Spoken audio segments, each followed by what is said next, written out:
Right, folks, gather round because things are getting very interesting in the Rangers managerial saga. Just when it looked like we were narrowing it all down to a few familiar names, maybe Russell Martin, maybe Ancelotti, and yeah, even whispers of Steven Gerrard making a return. Now we've got a fresh face entering the conversation, and let me tell you, this one's definitely turning heads. But before we dive into that, let's talk about Gerrard, because that situation looks to be fizzling out fast. For a moment, it genuinely felt like Gerrard was in with a real shout. I mean, come on, the last man to lift the league trophy for Rangers. That kind of success sticks in the memory, and of course he's got ties with key figures from the past, people who still carry weight in the hearts of supporters.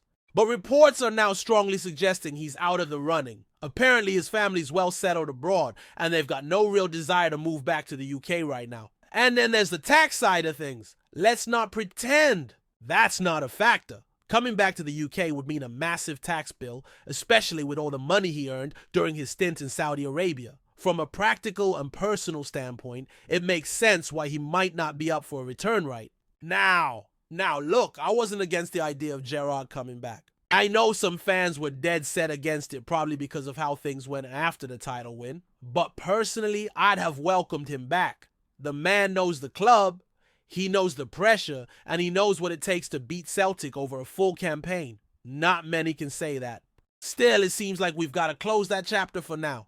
Even Dave King's words, which carried a lot of weight for some supporters, might have been read into a bit too deeply. Yes, King did say that Gerrard seemed the obvious choice. And yes, he does have a strong relationship with him, especially from their time together at the club. But let's be real here, Dave King has no say in this current decision. He's out of the loop, and the current board pending a full takeover is not the one calling the shots either. That brings us to what's actually going on behind the scenes. Most of what we're hearing from Glasgow suggests that the real decision making is happening well away from Ibrox. It's the 49 win Weavios, the 49ers group led by Andrew Kavanagh, that's driving this process.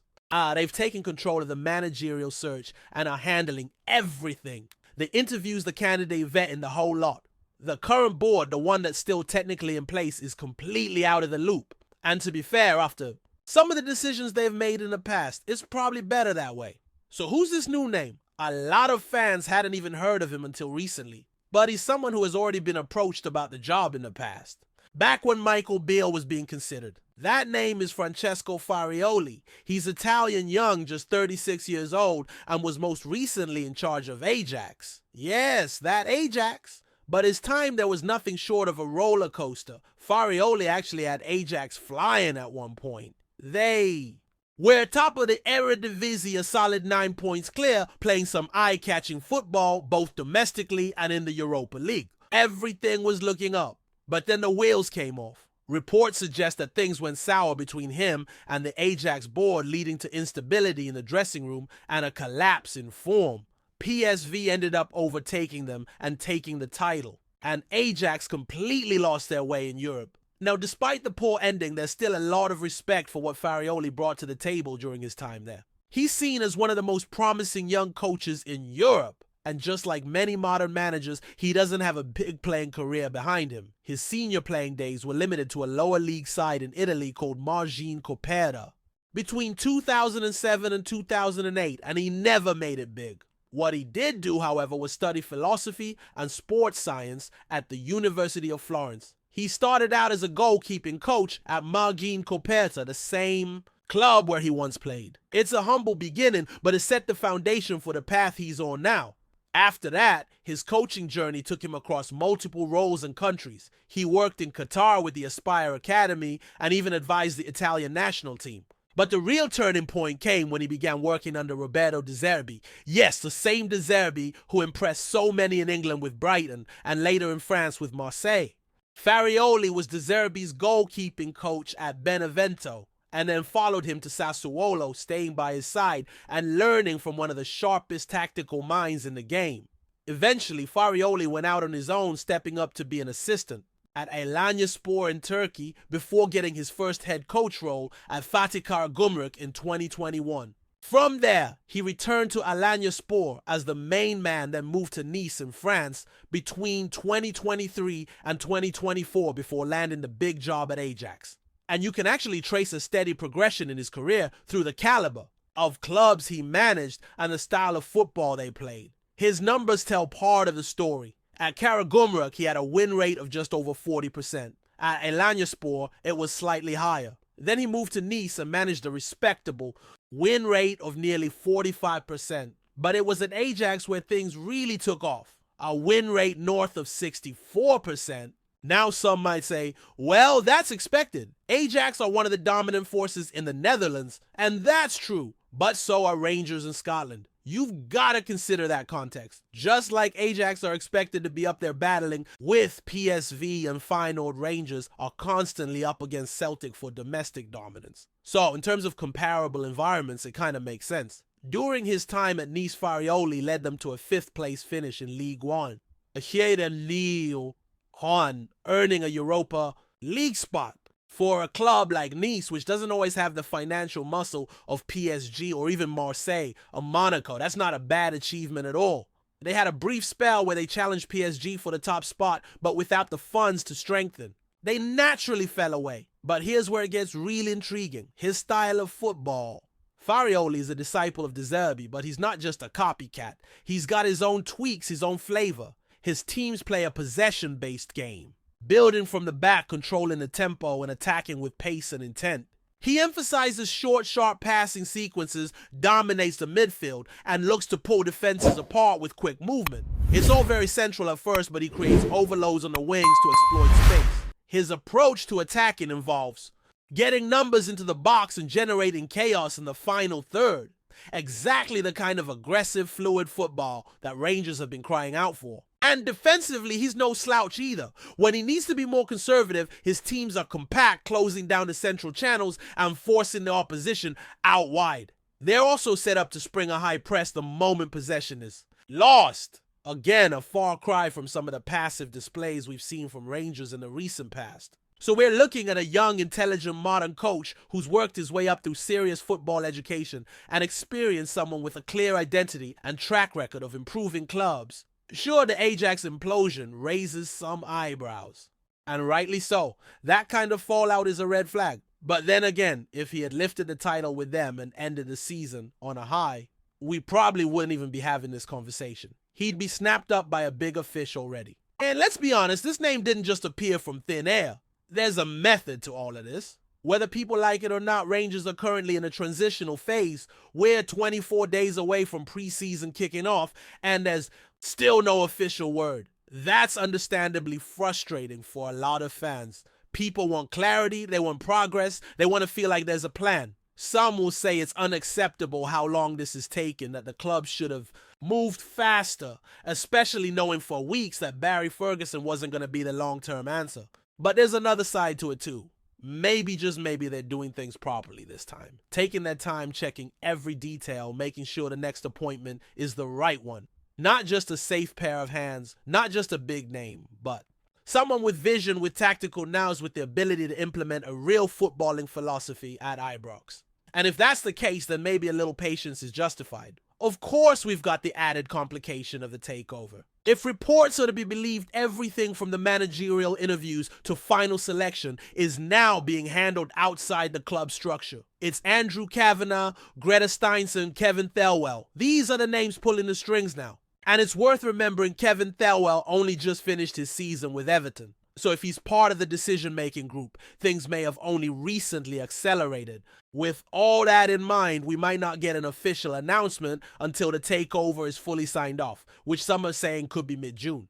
Until then, we wait. But Francesco Farioli, definitely a name to watch. Young, bold, modern with a tactical brain and a fire in his belly. Whether he's the final pick or not, his emergence tells us one thing: this isn't going to be a typical appointment. Now, as we head closer to that mid-June marker, it's impossible not to feel the tension rising. Supporters are split. Some anxious, others cautiously optimistic, but everyone's watching every whisper and rumor with sharp eyes.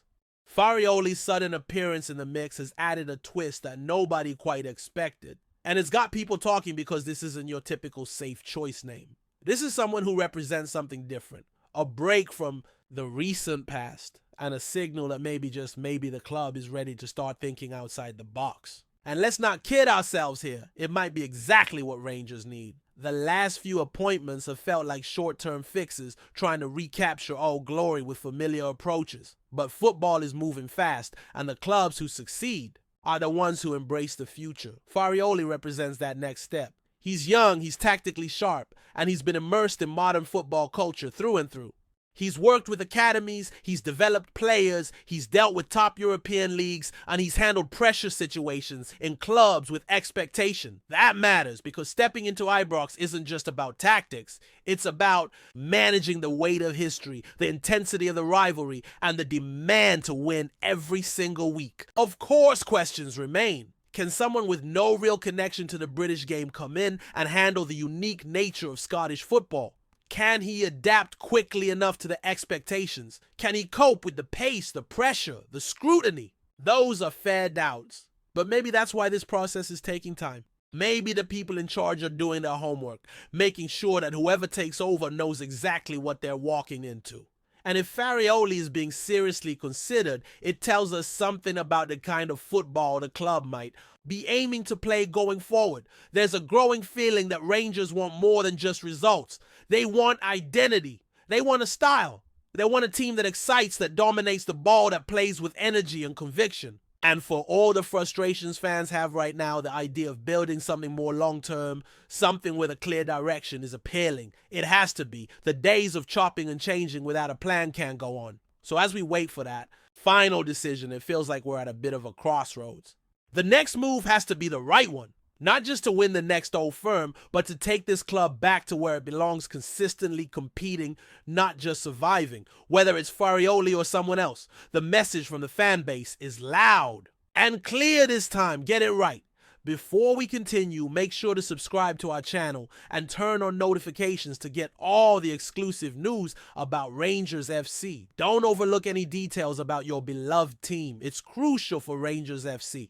Fans, whispers from Ibrox are growing louder by the hour, as it appears Gerrard has accepted the challenge and put pen to paper to become the new manager of Rangers. While official confirmation is yet to surface, sources close to the club suggest that the Liverpool legend is set to make a sensational return to Glasgow, reigniting memories of his previous successful spell at the helm. The rumor mill has been in overdrive ever since Rangers parted ways with their previous boss, and many had tipped Gerrard as a leading candidate to steady the ship and push the club back towards domestic and European glory. Reports suggest that negotiations progress swiftly, with both parties keen on a reunion. It is believed that Gerrard was enticed by the prospect of rebuilding a squad capable of challenging Celtic's dominance while also relishing the opportunity to once again soak up the electric atmosphere of Ibrox on a match day. Insiders claim that Gerrard has already begun outlining potential transfer targets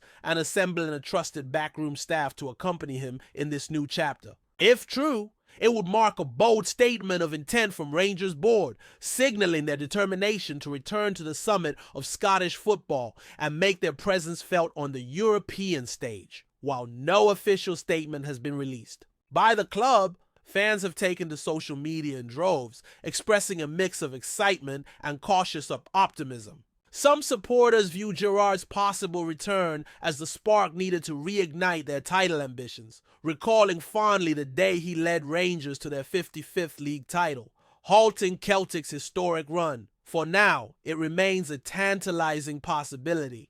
But all signs point towards an imminent announcement. Should Gerrard indeed take the reins once more, it would undoubtedly send shockwaves through Scottish football and beyond. Until then, the blue side of Glasgow waits with bated breath, hoping that this latest rumor turns out to be more than just idle chatter.